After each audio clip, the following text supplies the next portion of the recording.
지금은 노아의 때와 같습니다. 이제 주님 오실 날 멀지 않았습니다. 그럼 우리는 어떻게 준비하고 이 때를 살아가야 하는 것일까? 그것에 대한 답을 찾기 위하여 주어진 본 말씀의 다음과 같은 세 가지 부분으로 우리가 오늘 나누어 정리해 보도록 하겠습니다.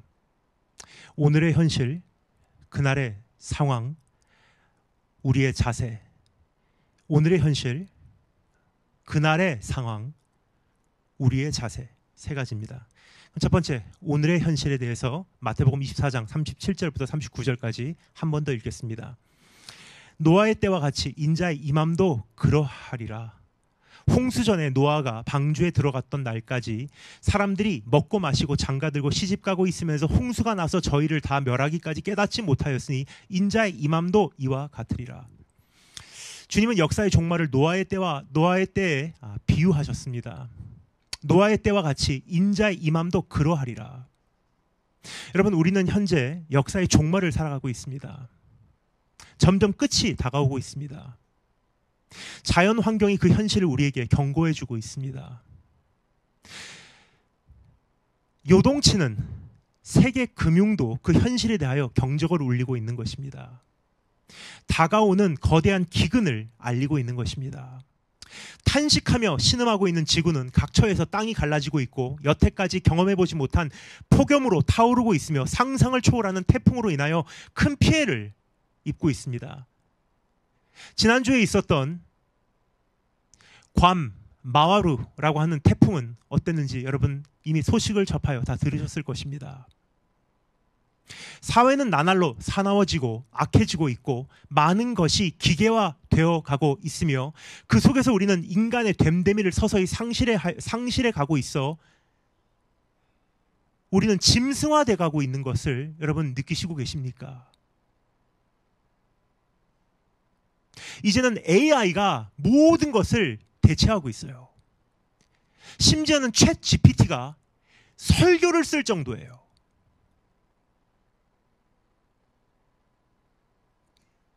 인공지능이 모든 것을 대체하고 있는 시대로 지금 접어들고 있다는 사실입니다. 이뿐 아니라 얼마나 많은 흉악 범죄들이 급증하고 있습니까? 또 마약은 어떻습니까? 얼마나 많은 국가에서 마약이 합법화되어 가고 있습니까? 세상은 현재 무법지대로 변해가고 있는 것이 보이시는지요? 다들 자기가 옳다고 생각하는 대로 행하고 있는 것이 보이시는지요? 이것이 성경에서 말하고 있는 lawlessness. 성경에서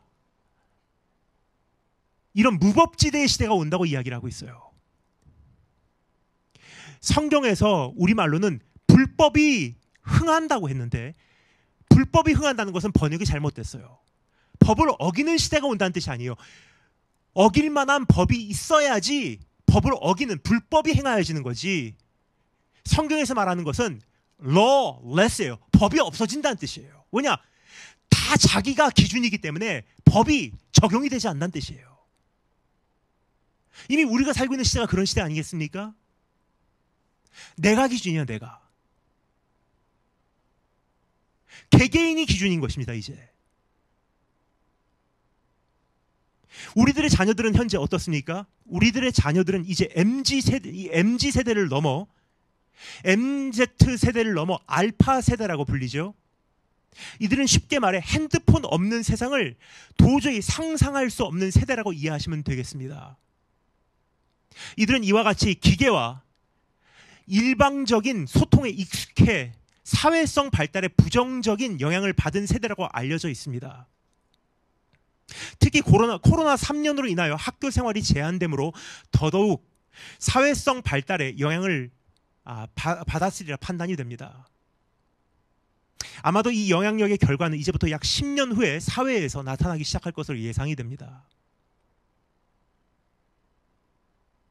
그러니까 이제 이들이 얼마나 더 기계화됐을까 상상이 가십니까? 우리도 이만큼 기계화되고 기계화됐다는 것은 무엇입니까? 인간이 인간의 됨됨이를 상실했기 때문에 그만큼 우리는 더 짐승화됐다는 뜻이에요. 그러니까 마지막에 우리가 짐승의 표를 찍는다는 것은요, 우리가 그만큼 기계화된다는 뜻이에요.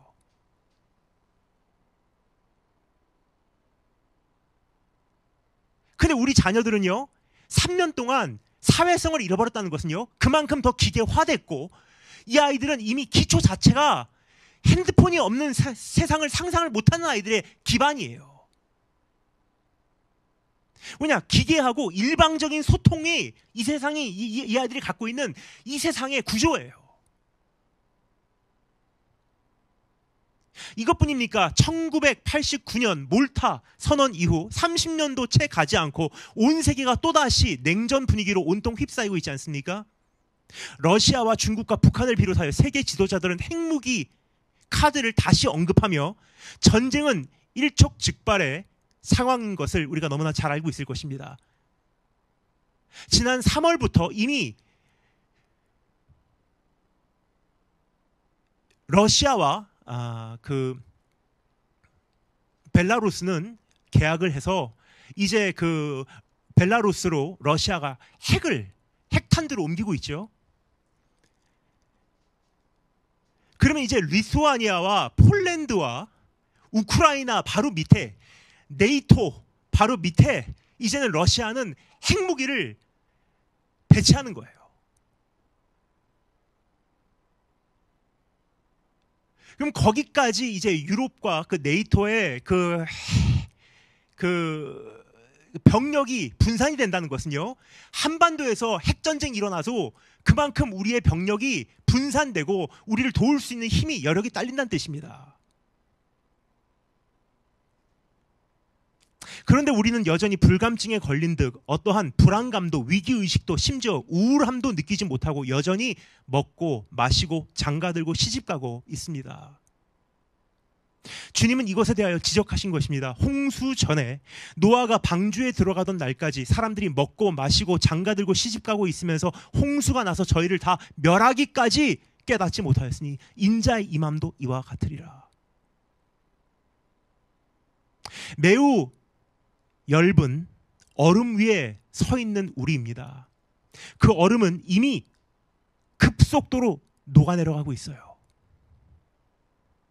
그런데 우리는 여전히 어디다 투자할지, 어디에 집을 살지, 무엇을 먹고 살지, 어떠한 노후를 마련할지 너무나 많은 시간과 관심과 열정과 열심과 생각과 인생을 허비하고 있다는 사실입니다.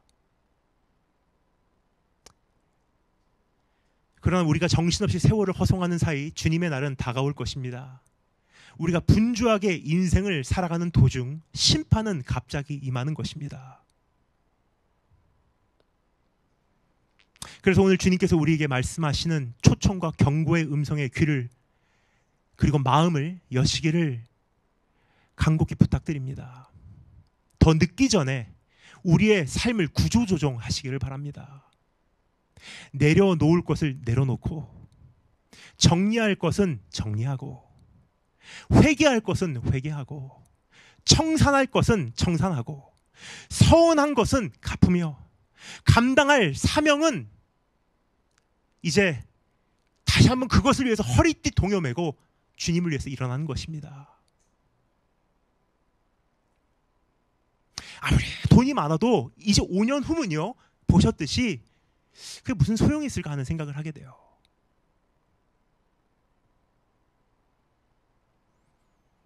이것이 오늘의 현실입니다. 자, 그럼 노아의 때와 같이 인자의 임함도 그러하리라 라고 말씀하셨는데, 구체적으로 노아의 때는 어떠한 상황이었는지 우리 알아보기를 원합니다. 노아의 때, 그날의 상황입니다. 우선 1절에서는 다음과 같이 기록하고 있는 것을 우리가 볼 수가 있습니다. 1절, 사람이 땅 위에 번성하기 시작할 때 그들에게서 딸들이 나니 라고 기록되어 있습니다. 창세기 6장 1절 말씀입니다. 사람이 땅 위에 번성하기 시작할 때 그들에게서 딸들이 나니. 여기에 사람이 땅 위에 번성하였다고 합니다. 본문 말씀 바로 전에는 아담부터 노아까지의 계보가 기록되어 있죠. 거기에 보면 930세를 산 아담을 시작으로 969세를 산 무드셀라에 이르기까지 당시 사람들은 장수했던 것을 볼 수가 있습니다. 그 긴 세월 동안 그들은 번성하였던 거예요. 그럼 각 사람마다 얼만큼 많이 번성했을까 상상해 가십니까? 약 1000년을 가까이 살면서 자손을 낳는데 그 자손의 숫자가 얼마나 되었는지 헤아리기 쉽지 않았을 것입니다. 그래서 성경이 말합니다. 사람이 땅 위에 번성하기 시작할 때 그들에게서 딸들이 나니 무지무지 많이 난 거예요. 그러니까 성경이 창세기 1장, 창세기 2장, 창세기 3장 하고 4장, 5장, 6장 됐는데 갑자기 인구가 급증가해버린 거예요. 한 사람당 1000년씩 사는데 1000년 내내 무지무지 난 거예요.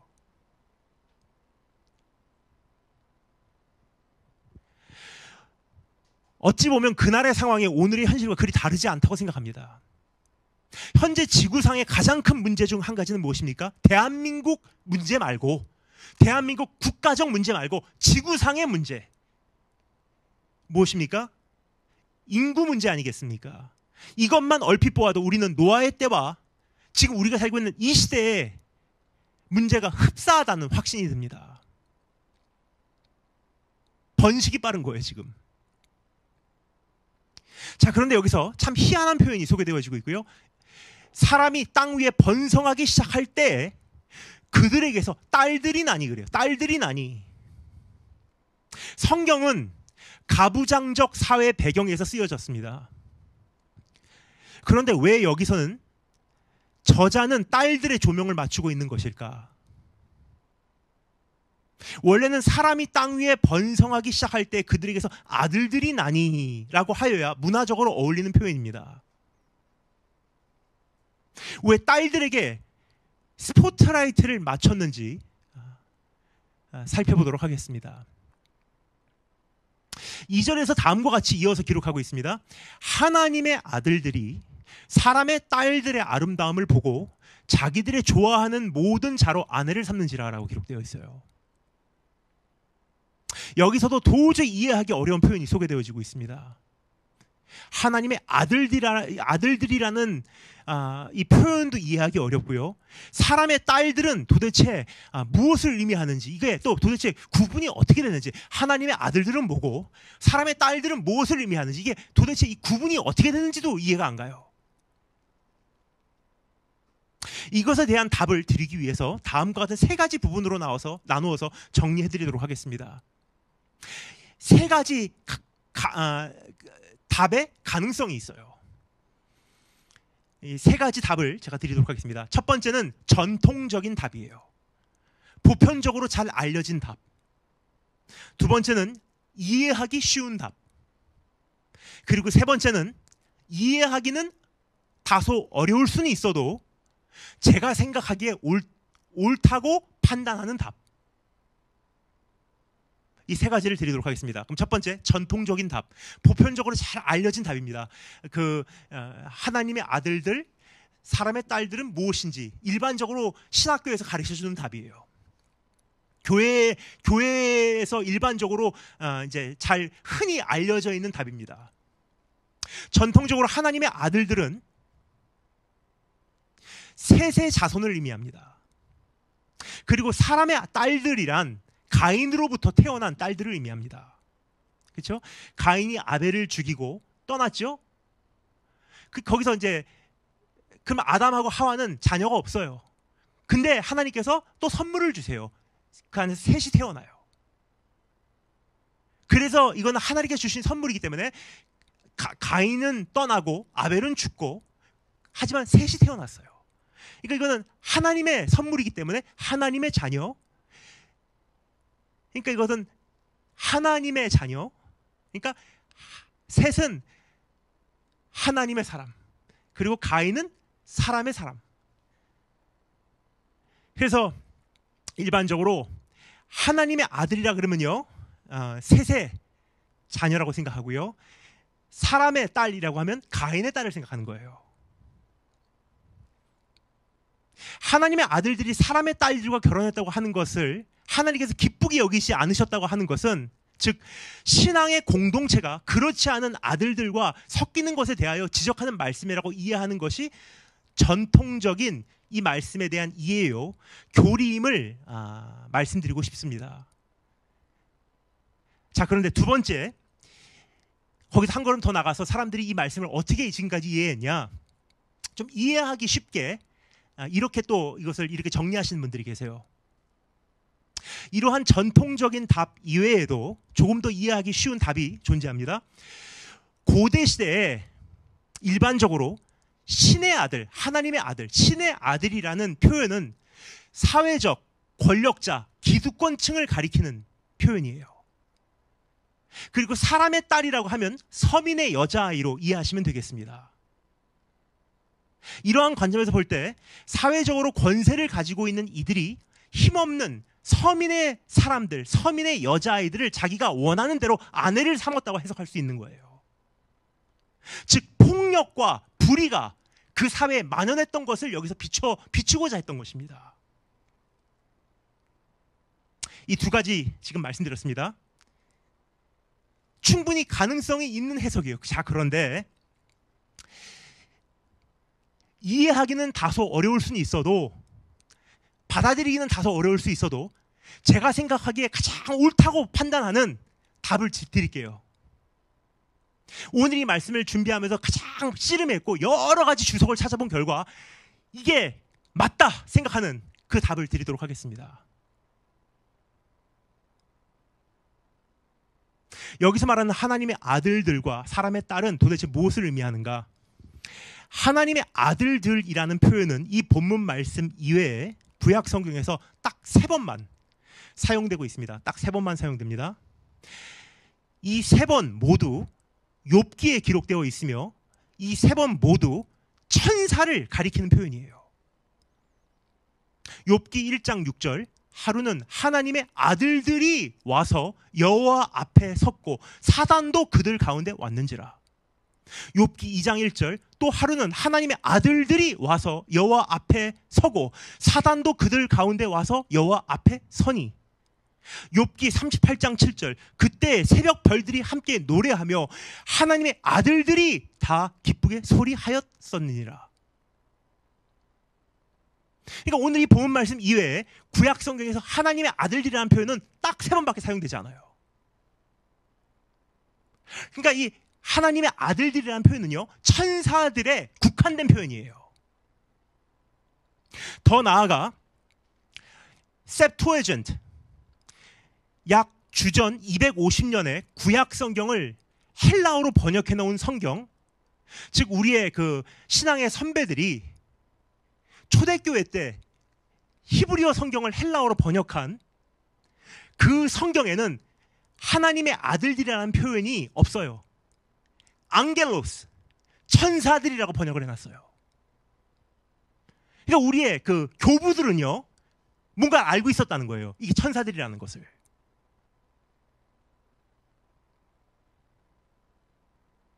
이들은 여기서 말하는 이 하나님의 아들들이라는 것은요, 즉 사탄의 추종자들, 마귀들이었던 것입니다. 이들이 어떻게 육체를 입었는지, 어떻게 육체를 빌렸는지, 어떻게 번식을 했는지, 혹은 누구를 덮어 씌워서 번식을 시켰는지는 우리가 알 수가 없어요. 하지만 한 가지 중요한 단서가 유다서에서 발견이 됩니다. 유다서 1장, 유다서는 한 장밖에 없죠. 유다서 6절에서 이렇게 기록되어 있습니다. 또 자기 지위, 영어로는 location,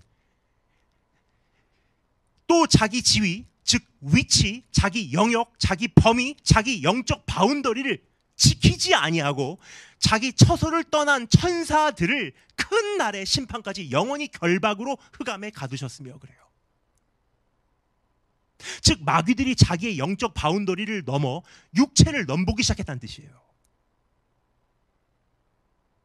여기에는 한 가지 분명한 목적, 작전이 있었기 때문입니다. 이 마귀들이 영적 존재가 이 육신을 입은 인간 여자들을 탐내기 시작했다는 거예요. 왜요? 한 가지 분명한 목적이 있었어요. 위에서도 질문 드렸습니다. 왜 저자의 조명은 사람의 딸들, 사람의 아들들 번식하여 딸들이 많았더라. 왜 그 조명이 아들들이 많이 생겼더라가 아니라 왜 딸들이 많았더라에게 집중되고 있냐? 아담과 하와가 죄를 졌을 때 하나님께서 사단에게 내리신 선고가 무엇입니까? 창세기 3장 15절에 기록되어 있습니다. 내가 너로 여자와 원수가 되게 하고 너의 후손도 여자의 후손과 원수가 되게 하리니 여자의 후손은 내 머리를 상하게 할 것이요 너는 그의 발꿈치를 상하게 할 것이니라 하시고, 여자의 후손이에요. 여자의 후손으로 오는 그가 사탄의 마귀의 원수이기 때문이에요. 사탄과 마귀들은 여자, 사람의 딸들을 통해서 탄생되는 인류의 영적 유전자를 오염시키고자 했던 것입니다. 그러니까 그 메시아가 어디서 누구를 통해서 오는지는 몰라요. 하지만 사람의 딸들을 다 베려놓으면 메시아가 마귀에 감염된 유전자 중에 하나로 오는 것은 분명하잖아요. 하나님의 구원사를 방해하고 메시아의 오심을 가로막고 모든 인간을 자기의 자손으로 삼고자 했던 것입니다. 전 인류를 마귀의 유전자로 감염시키고자 했던 거예요. 그래서 마귀가 자기의 영적 범위를 벗어나 유다서 1장 6절 인간 여자와 어떻게 번성하였는지는 정확하게 알 수 없습니다. 하지만 이미 위에서 말씀드린 바와 같이 구약 성경에서 하나님의 아들들이라고 하는 표현은 천사들이라는 의미 외에는 다른 어떠한 해석의 여지를 남겨주지 않았고, 우리의 교부들은 셉트위전트에서 이미 천사들이라고 번역해 두었으며 유다서에서는 마귀들이 자기의 영적 바운더리를 벗어난 사건에 대하여 언급하고 있는 것입니다. 따라서 우리가 익숙한 상식으로는 도저히 납득하기는 어려워도 지금 말씀드리는 해석이 아마도 가장 정확하리라 생각이 됩니다. 더더욱 마태복음 22장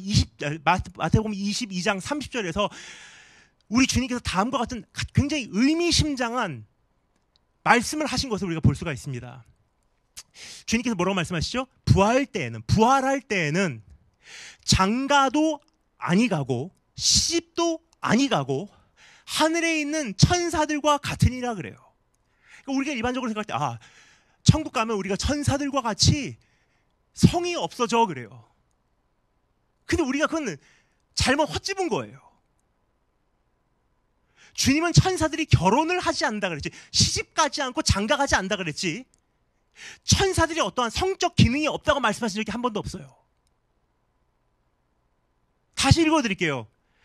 부활할 때에는 장가도 아니하고 시집도 아니가고. 왜요? 우리가 예수 그리스도께 시집 가는 걸로 끝이니까. 우리가 부활할 때는 장가도 아니하고 시집도 아니 가는 거지 어떠한 성적 기능이 없어지는 이라라고 말씀하신 적 한 번도 없어요.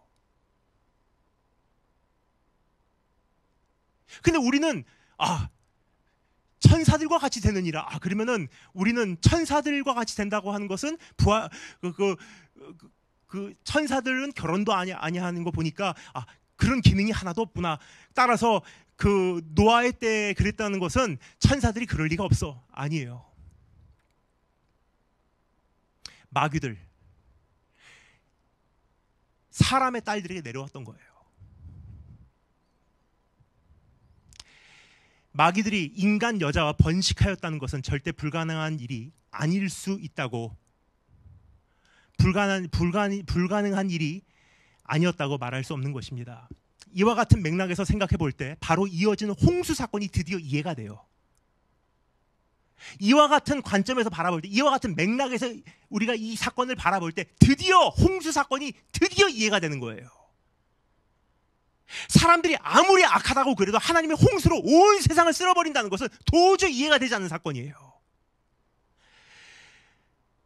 그런데 만약 마귀의 DNA를 소유하고 있는 인구가 그토록 걷잡을 수 없이 번식하고 급증하고 있었다면 어떻게 하시겠습니까? 유일한 한 가지 방법은 대홍수밖에 없는 것이 아니겠습니까? 그렇게 급속도로 번식하고 있는, 이제 인간의 모습을 갖고 있는데 마귀의 DNA가, 유전자가 깔려있는 사람이 온 세계로 퍼져 있다고 생각해 보세요. 어떻게 했습니까? 지금 보잖아요. 누구하고 얘기하다 보면은 한국 사람 같은데 아닌 경우가 굉장히 많아요. 알고 보면은 자기는 8분의 1 한국 사람이래요. 할아버지가 하프래요. 그 어디 하프냐 그러면 흑인하고 미국 사람하고 그 백인하고 하프인데 그 백인이 한국 사람하고 또 백인하고 하프래요. 굉장히 복잡해요. 만약에 그런 식으로 해서 올라가는데 막이면 어떻게 하실래요?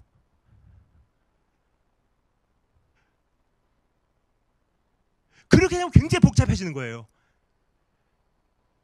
나중에 내려왔는데 보기에는 멀쩡한데 나중에 그 뿌리를 계속 올라가고 나니까 제일 꼭대기가 막인 거예요.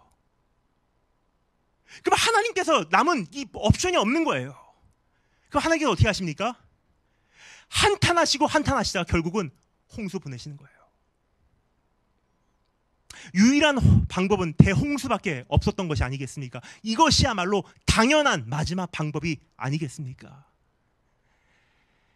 마귀와 인간 사이에 태어난 자손이 심상치 않은 존재였던 것이 3절 4절에 기록되어 있습니다. 일반적인 인간이 아니었던 것입니다. Very unique.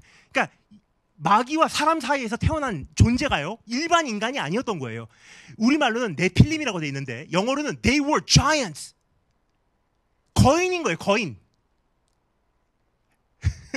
우리말로는 네필림이었더라. 그러니까 굉장히 무슨 영웅이었더라. 그럼 대단히 대단한 사람들 같아요.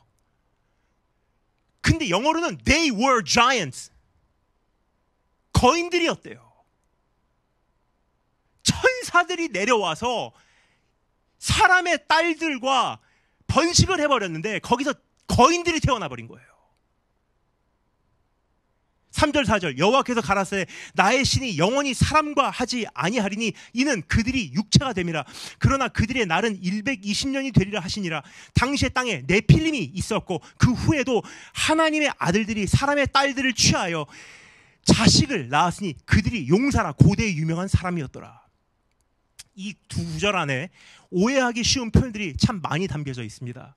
우선 그들이 육체가 됨이라 라는 것은 어떠한 사건 후에, 그러니까 인간이 육체가 됨이라 그래요. 그렇죠? 이것은 어떠한 사건 후에 인간이 드디어 육신으로 변화되었다는 뜻이 아니에요. 아, 인간이 드디어 육체가 됨이라. 아, 이제 드디어 인간이 육체로 변화되었구나. 아, 그러면 이제는 우리가 인간을 떠나야 되겠다. 그렇게 하신 게 아니에요. 영어로는 이렇게 되어 있습니다. He is indeed flesh. 무슨 뜻이냐? 인간은 참으로 육체로다 하고 하나님께서 실망의 표현을 하신 거예요. 인간은 참으로 육체로다. 인간은 참으로 육체로다. 그래서 주님의 신이 함께할 수 없다고 한탄하시면서 떠나신 거예요.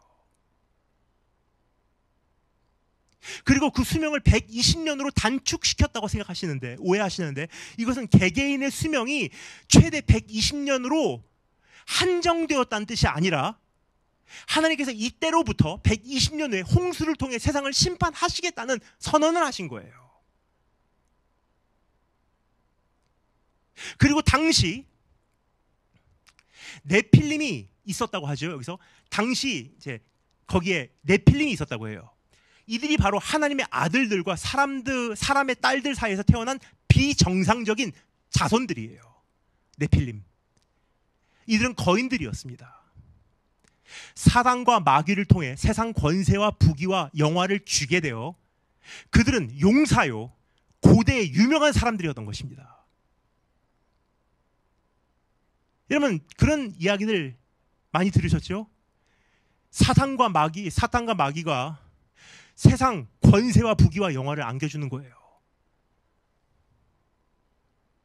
그럼 그 거인들이 용사요, 고대의 유명한 사람들이 안 될래 안 될 수가 없는 거예요.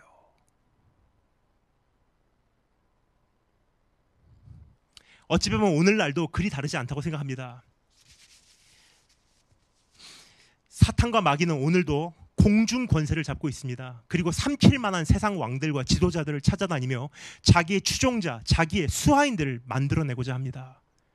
그래서 에베소 2장 2절에 이렇게 기록되어 있죠. 그때 너희가 그 가운데서 행하며 이 세상 풍속을 쫓고 공중의 권세에 잡은 자를 따랐으니 곧 지금 불순종의 아들들 가운데서 역사하는 영이라 그래요. 여러분, 모든 문화 트렌드와 교육 체계와 유행 콘텐츠와 여론 형성과 과학과 기술과 역사 내러티브와 이 모든 것 위에 세상 기득권층과 금융계 지도자층이 있는 것 아니겠습니까? 이 모든 것을 컨트롤하고 있는 것이 기득권층과 금융계 지도자들이에요. 그래서 그들이 주도하는 것만 우리는 보고 그들이 허락하는 방향으로만 우리는 가는 거예요. 사실 큰 틀에서 우리에게는 자유선택이라는 것은 거의 없습니다. 내가 자유선택을 하고 있다고 생각하지만 사실 착각하고 사는 거예요. 왜냐?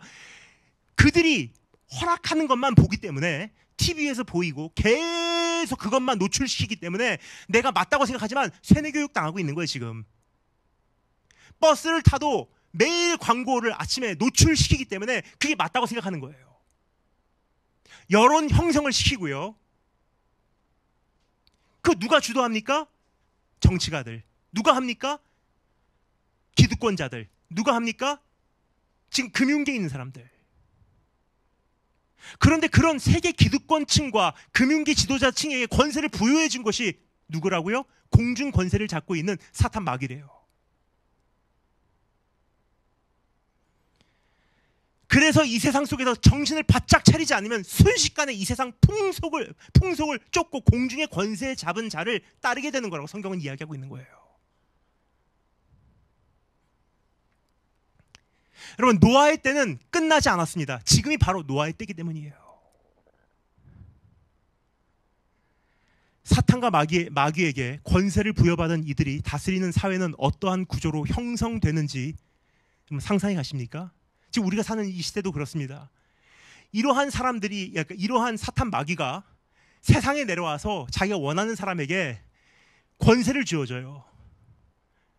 동침을 하든 영적으로 하나가 되든 덮어 씌우든 번식을 하든, 그럼 그들이 그 권세를 가지고 그 사회를 구축하면요 어떠한 사회가 되는지 여러분 상상해 가십니까? 또 그러한 죄로 감염된 사회의 구성원들의 심각성은 어떻게 악화되는지 그림이 그려지시는지요. 5절 6절 읽겠습니다. 여호와께서 사람의 죄악이 세상의 관영함과 그 마음의 생각의 모든 계획이 항상 악할 뿐임을 보시고 땅 위에 사람 지으셨음을 한탄하사 마음에 근심하시고. 사람의 죄악이 얼마나 심각한지 더 이상 어떻게 잘 표현할 수 있을지 모를 정도로 정확하게 기록하고 있습니다. 우선 사람의 죄악이 세상의 관영함을 보셨다고 합니다. 즉 넓게 퍼진 것을 목격하신 것입니다. 한 민족을 뛰어넘어 모든 사람이 죄를 지은 것을 목격하신 것입니다. 모든 사람이 동일하게 죄에 감염된 사실을 보게 된 것입니다. 뿐만 아니라 사람의 마음의 생각의 모든 계획이 항상 악한 것을 보신 것입니다. 참 기가 막힙니다. 모든 계획이 항상 악하다고 합니다. 하나에서 10까지 사람의 계획은 다 악하다고 합니다. 악할 뿐이라고 합니다. 선한 것이 한 가지도 없다는 뜻입니다. 한시도 선할 때가 없다는 뜻입니다. 항상 악한 것입니다. 더러운 것입니다. 혐오스러운 존재라는 뜻이에요. 그냥 생각하는 거, 구상하는 거, 계획하는 거, 의도하는 거, 머리에서 발끝까지, 이 심지부터 끝까지 다 악하다는 거, 인간이. 참으로 오늘날의 상황과 너무나 똑같습니다. 우선 이미 위에서도 말씀드렸습니다만 인구 증가 문제가 똑같지 않습니까? 오늘날의 현실, 지금 인구 증가 문제가 문제예요. 또 성적 변형 문제가 똑같지 않습니까? 천사가 자기의 범위를 뛰어넘어 인간의 세계로 들어오고 인간의 여자가 천사 아이를 낳고 했던 것과 같이 지금은 여자가 그 범위를 뛰어넘어 남자가 되려고 하고 남자는 여자가 되려고 하는 것이 지금 요즘 시대의 문제예요. 또 남자가 남자와 함께하고 여자가 여자와 결혼하는 것이 합법화되어 가고 있는 시대 아니겠습니까? 생리적으로 남성이 여자가 되고 여성이 남성이 되고 있는 시대예요. 참 미친 세상이 돼버렸어요. 자기가 정한 대명사, 프로나운, 그것이 he가 되었던 she가 되었던 그것을 존중하여 불러주어야 하는 이상한 세상이 돼버렸어요. Call me she. 자기가 정하면 오늘부터 자기는 그걸로 불러야 되는 거예요. 이제 Call me her. 또 노아의 때와 무엇이 똑같습니까? 악한 영들이 판치고 있는 것이 똑같은 거예요. 지금 마귀가 감히 육신의 영역으로 내려오는 뻔뻔한 역사가 일어나는 것이 바로 그때의 상황이고 오늘의 현실인 거예요.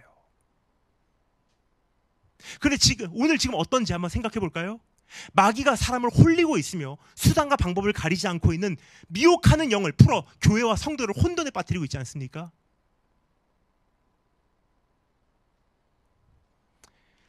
치유의 역사를 일으키던 혼미케 하는 말씀을 전하던 어떤 희한한 신학으로 사람을 미혹시키던 성도들을 미혹시킬 만큼 굉장히 뻔뻔해요. 이제는. 또 무엇이 똑같습니까? 사람의 마음의 생각의 모든 계획이 항상 악한 것이 똑같지 않습니까? 과학과 기술과 의학, 이 선한 것들마저도 총동원해서 죄를 저지르는 것에 모든 것을 사용하고 있어요. 그러니까 이렇게 가든 저렇게 가든 의도는 좋았는데 나중에 도달하고 나면 죄더라고요.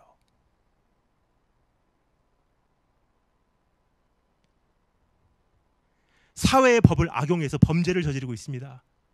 어떻게 하면 탈취할까? 어떻게 하면 돈 뺐을까? 길거리 지나다니는 사람들 보면요, 정말 다 화난 사람들 같아요.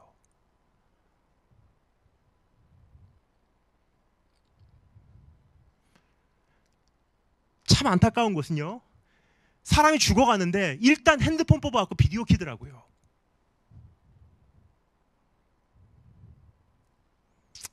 그리고 또 무엇이 똑같습니까? 너무나 많이 폐괴하고 폭력적이고 강포로 물든 사회가 똑같습니다. 부산 돌려차기 사건을 비롯하여 전 그거 영상 보면서 분노해서 못 견디겠더라고요. 부산 돌려차기 사건을 비롯하여 최근 경찰에게 행패를 부리는 중학생들이나 마약을 판매하며 걸렸는데 거기다가 행패를 부리는 고등학생들이나 수없는 데이트 폭력 사건, 오늘 아침에도 있지 않았습니까?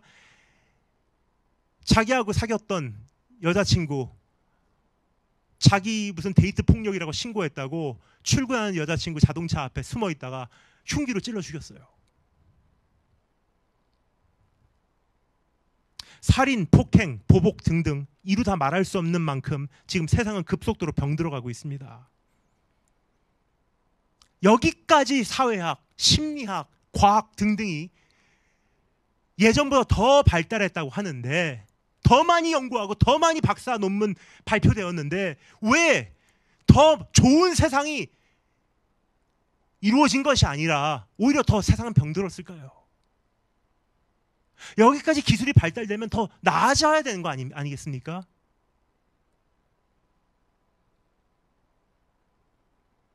하나님께서 홍수를 내리시기 전에 이렇게 말씀하셨던 거 읽어드리겠습니다. 오늘 본문 말씀에는 포함시키지 않았지만 11절부터 13절 말씀에 다음과 같이 기록되어 있습니다.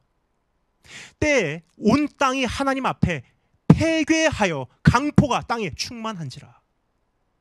오늘을 생각하면서 들어보시기 바랍니다.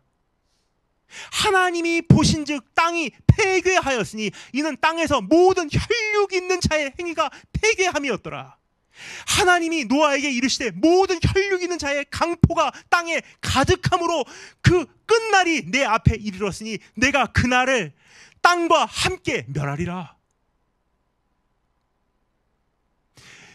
지금 현재 일어나고 있는 사건들, 뉴스 한번 떠올리시면서 이 말씀 한 번 더 읽어드릴 테니까 한번 들어보시기 바랍니다.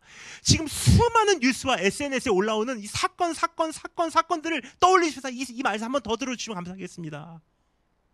때에 온 땅이 하나님 앞에 패괴하여 강포가 땅에 충만한지라. 하나님이 보신즉 땅에 패괴하였으니 이는 땅에서 모든 혈육 있는 자의 행위가 패괴함이었더라. 하나님이 노아에게 이르시되 모든 혈육 있는 자의 강포가 땅에 가득함으로 그 끝날이 내 앞에 이르렀으니 내가 그들을 땅과 함께 멸하리라.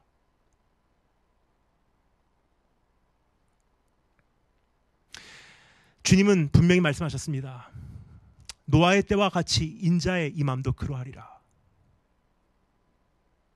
홍수전에 노아가 방주에 들어갔던 날까지 사람들이 먹고 마시고 장가들고 시집가고 있으며 그러한 상황이었는데 아무렇지도 않았다는 거예요.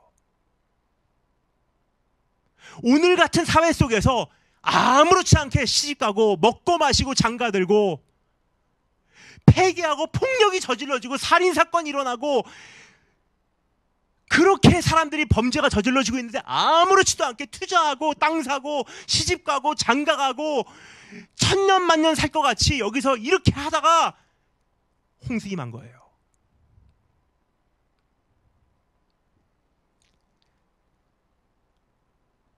홍수가 나서 저희를 다 멸하기까지 끝까지 깨닫지 못하였으니 인자의 임함도 이와 같으리라. 지금 우리는 주님 오시는 발자국 소리를 듣고 있습니다. 아직도 깨닫지 못하십니까? 아직도 듣지 못하고 계십니까? 여전히 먹고 마시고 장가들고 시집가고 분주하고 정신없고 의미없고 막연하고 혹은 게으르게 살고 계시지는 않으신지. 지금은 노아의 때입니다. 그럼 이제 우리는 어떻게 준비하여야 할까요? 우리는 도대체 어떠한 자세로 이 시대를 살아가야 한다는 말입니까? 물론 이것에 대하여 성경은 정말 많은 가이드라인을 주고 있습니다. 성경은 망할 도시를 탈출하여 영원한 그 나라를 가기 위한 지도책이기 때문입니다. 그러나 오늘 이 말씀에서 우리가 꼭 듣기 원하는 몇 가지가 있습니다. 우리의 자세에 대하여 몇 가지만 잠시 생각해 보도록 하겠습니다. 우리의 자세, 마지막 세 번째, 우리의 자세 7절 말씀 읽겠습니다. 가라사대 나의 창조한 사람을 내가 지면에서 쓸어버리되 사람으로부터 육축과 기는 것과 공중의 새까지 그리하리니 이는 내가 그것을 지었음을 한탄함이니라 하시니라. 하나님께서는 세상을 바라보시며 한탄하셨습니다. 가슴 아파하셨다는 뜻입니다. 우리가 생각하는 후회는 아니에요. 하나님은 후회라는 단어를 하나님께는 적용할 수가 없어요. 왜냐? 하나님은 실수하시는 분이 아니시기 때문에. 하나님은 사실 이 과정이 가슴 아프셨던 거예요. 그러나 이 과정에 대해서는 하나님은 이미 다 아시고 계셨던 분이세요. 처음부터. 천지 창조 전부터 이 과정을 이미 다 아시고 계셨던 분이세요. 그리고 허용하신 거예요. 그럼 이렇게 될 것을 아셨음에도 불구하고 애당초 인간을 왜 창조하신 것일까? 여러분, 죄를 저지른 적이 없는 인간은 하나님의 은혜를 몰라요.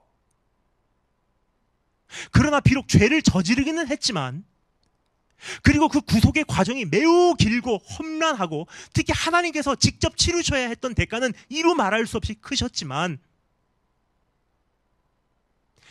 이제 우리는 은혜를 알지 않습니까? 그래서 죄로 인해 타락하기 전에 우리의 모습보다 예수 그리스도 안에서 언젠가 완성될 우리의 모습이 더 아름다워지는 거예요. 이것이 하나님의 최후 승리인 거예요. 그래서 하나님께서는 처음부터 모든 것을 보시고 에덴을 창조하시고 처음부터 다 아시면서도 불구하고 좋다, 좋다, 좋다. 그러니까 우리는 사실 잃은 것도 있지만 마지막에 얻을 게 더 큰 거예요. 여러분, 에덴 동산 잃었다고 아쉬워하지 마십시오. 왜냐? 마지막에 우리가 얻을 회복된 이 세상은요, 우리가 잃은 에덴 동산보다 더 위대한 예수를 얻기 때문에. 하나님은 죄로 인하여 완전히 파괴되어버린 세상과 인류를 향하여 가슴 아파하시는 거예요. 그런데 8절에 다음과 같은 기록이 있습니다. 하나님께서 가슴 아파하셨는데 그러나 노아는 여호와께 은혜를 입었더라. 여러분, 성경은 너무 명확하게 기록하고 있습니다. 노아는 여호와께 은혜를 얻어냈더라가 아니라 은혜를 입었더라라고 기록하고 있어요. 노아 earned grace가 아니라 노아 found grace in the eyes of the Lord. 하나님께서 일방적으로 은혜를 부으신 거예요, 노아에게. 그는 하나님을 의지하며 살았던 것입니다. 그는 하나님께 기대며 살았던 것입니다. 그는 당시 세상 방식대로 살지 않았던 거예요. 그는 당시 세상 트렌드에 어울리지 않게 살았던 것입니다. 그는 당시 세상에게는 무지하게 여겨질 정도의 사람이었던 것입니다. 그는 하나님의 눈동자에 합격되는 것에만 관심을 갖고 살았던 것입니다. 노아는 하나님에게 은혜를 입었더라. 참 희한한 거예요. 수많은 사람들, 지구상에 수많은 사람들이 있지만 노아는 하나님께 은혜를 입었더라. 여러분, 저는 이 구절에서 얼마나 많이 은혜를 받고 말씀을 준비하면서 울었는지 모릅니다. 갑자기 울컥하면서 펑펑 울었어요. 로마서 5장 20절이 생각이 나더라고요. 저는 항상 이런 생각을 했습니다. 주기철 목사님, 그리고 제가 참 존경하는 수많은 우리 신앙의 선배분들 계시잖아요. 천국 가면 그분들 앞에 제가 몸둘 바를 모를 정도로 부끄러울 것 같아요. 얼마나 부끄러울까, 그분들 앞에 서면. 수많은 신앙의 선배들 앞에서 내가 얼마나 부끄러울까. 근데 로마서 5장 20절 말씀이 갑자기 생각이 납니다. 죄가 더한 곳에 은혜가 더욱 넘쳐나니, 죄가 더한 곳에 은혜가 더욱 넘쳤나니. 여러분, 이 시대에 정말 깨끗하게, 정결하게, 순결하게, 거룩하게, 경건하게 살아가기 어려운 시대예요. 정말 바로 살기 힘든 시대예요. 사실 우리 전에 있었던 그 어떤 시대보다도 깨끗하게 살기 힘든 시대예요. 우리 전에 있던 그 어떤 시대보다도 하나님 앞에 집중하기 정말 힘든 시대예요. 사탄은요, 우리에게 핸드폰이라는 것을 안겨줘서요, 잠 잘 때까지도 주님 앞에 집중 못하게 해버린 시대예요. 영성이라는 것을 완전히 짓밟아버릴 수밖에 없는 그런 시대예요, 이제는. 우리의 신앙의 선배들 나오라 그래요, 한번. 이 핸드폰 하나 쥐어주게. 얼마나 힘든지, 이게. 핸드폰 하나 옆에다 두고 기도해보게, 사도 바울.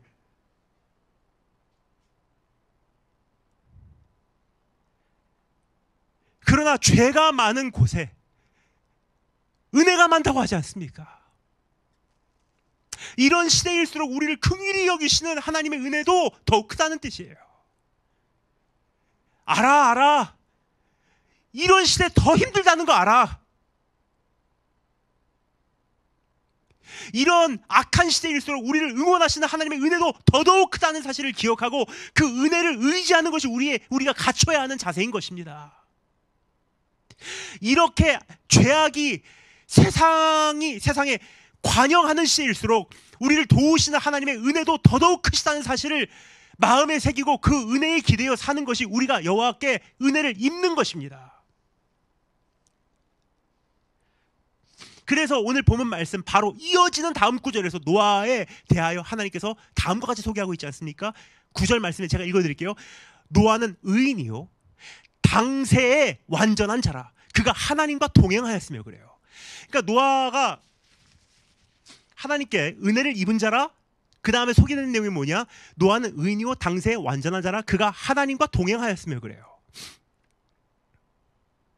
전 여태까지 이 말씀을 수없이 읽었지만 그의 의로움과 완전함이 절대적인 기준에서 인정받은 줄 알았어요. 하나님께서 모세도 인정하시는 기준, 아브라함도 인정하시는 기준, 다니엘도 인정하시는 똑같은 잣대로 노아도 바라보시면서 오케이, 너도 똑같은 기준으로 판단해 볼 때 너도 의롭고 완전하다. 그렇게 판단하신 줄 알았어요. 그런데 이 말씀을 준비하며 모든 흐름을 이해하고 나니 벽돌로 머리를 얻어맞은 것 같은 정신이 벌쩍 들면서 깨달아지는 것이 있었습니다. 그의 의로움과 완전함은 상대적이었다는 것을 깨닫게 되었어요. 그래서 영어 성경에는 더욱 정확하게 번역이 되어 있는 것을 발견하게 됩니다. Noah was a righteous man, blameless among the people of his time. Noah was a righteous man, blameless in his generation. 그 시대에 그는 의로운 사람이었더라. 그 시대에 그는 완전한 사람이었더라. 즉, 그 시대에 비하면 참 믿음 지키기 어려운 시대에 그는 참 잘 살았어. 다 마귀들과 동침하고 세상 기득권자들과 거래하고 영혼 팔아먹고 남자가 여자가 되고 여자가 남자가 되고 자기 양심 팔아먹고 취업하기 위해서 별짓을 다 하는 그 시대에 그래도 그 사람은 자기 마음 지키기 위해서 회사 갔다 와서 가슴치면서 주님 내가 잘못 살았지요 하면서 자기 눈에는 나 죄인입니다. 근데 주님 보시기에는 그는 당세 의인이었더라. 우리가 이미 너무나 잘 알고 있듯이 그는 그토록 의로운 사람이 아니었었어요. 사실 노아는 완전한 사람도 아니었습니다. 우리는 그의 연약함과 죄성에 대해서 이미 너무나 잘 알고 있지 않습니까? 노아 방주에서 나오자마자 죄진 사람이에요. 근데 성경은 그를 의롭고 완전하다고 소개하고 있어요. 그는 그 시대에 하나님을 신뢰하였고 믿음으로 충분한 거예요. 하나님과 동행하였고 동행하는 것으로 충분한 거예요. 하나님께 순종하였으며 무식해도 괜찮아요. 하라는 거 하면 되는 거예요. 하나님을 의지함으로 하나님의 은혜를 입은 것뿐이에요. Noah found grace in his eyes. 여러분, 이 시대에 믿음을 지키며 살아간다고 하는 것은 결코 쉬운 일이 아닙니다. 그러나 죄가 많은 곳에 은혜가 많다고 합니다. 이 땅에 죄가 흥건하면 흥건할수록 주님께서 주의 남은 백성에게 부어주시는 은혜도 더욱 크실 것입니다. 그리고 비록 우리의 신앙의 선배들에 비하면 한없이 부족할 수밖에 없어도 이 시대 속에서의 의인이요, 이 세대 속에서 완전한 자라는 칭찬을 들을 수 있다면 그것으로 얼마나 큰 영광이겠습니까? 여러분, 주님 오실 날 정말 얼마 남지 않았습니다. 최근 저는 저희 어머니와 이런 대화를 나누었습니다. 어머니, 이제부터 5년 후에 정말 기후 변화가 이렇게 급속도로 일어날 것 같아요 하니까 어머니께서 이렇게 말씀하시더라고요. 이제 정말 좋은 날이 앞으로 5년 남지 않은 것 같네. 이제 좋은 날 다 지났네. 그러고 나니까 정말 그런 것 같아요. 여러분, 식량 위기, 기근, 거기 그 경제 어려움이 오면 사람들 얼마나 또 강팍해지겠습니까? 얼마나 또 거칠어지겠습니까? 그리고 IMF 이상으로 힘든 때라고 지금 하죠. 지금 경제는 얼마나 더 힘들어지겠습니까? 잠범죄부터 시작했고 얼마나 사람들은 더 악해지겠습니까?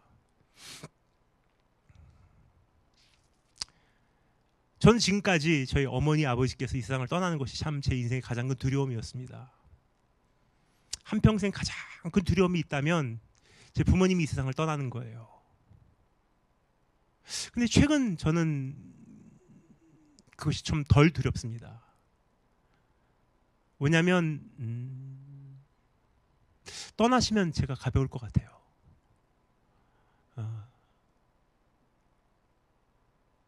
왜냐면 다가오는 내일이 만만치 않을 것 같다는 생각이 들기 때문이에요. 그래서 정말 좋을 때를 다 이 세상에서 보내시고 이제부터 정말 만만치 않은 여름, 정말 추운 겨울, 정말 힘든 기근, 정말 악한 사회가 오기 전에 하나님께서 데리고 가시면 참 좋은 인생이었다. 좋으신 하나님, 참 좋으신 나의 하나님 부를 수 있지 않을까.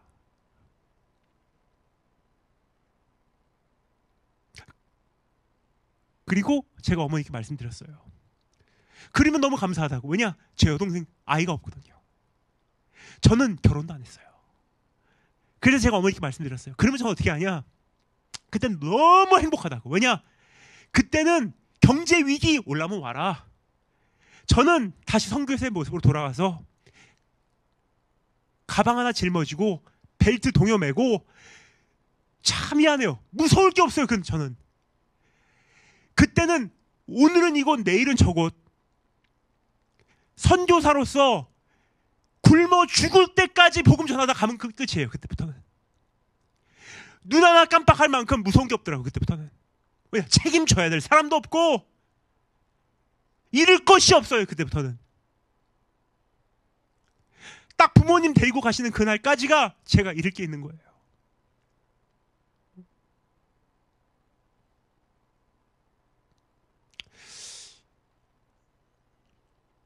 참 좋으신 하나님이시더라고요. 여러분께서는 어떠십니까? 정말 언제 오실지 몰라요. 언제 오실지 모릅니다. 하지만 정말 임박한 것만은 분명히 느낍니다. 그날을 맞이할 준비가 되셨습니까? 다 같이 기도하겠습니다.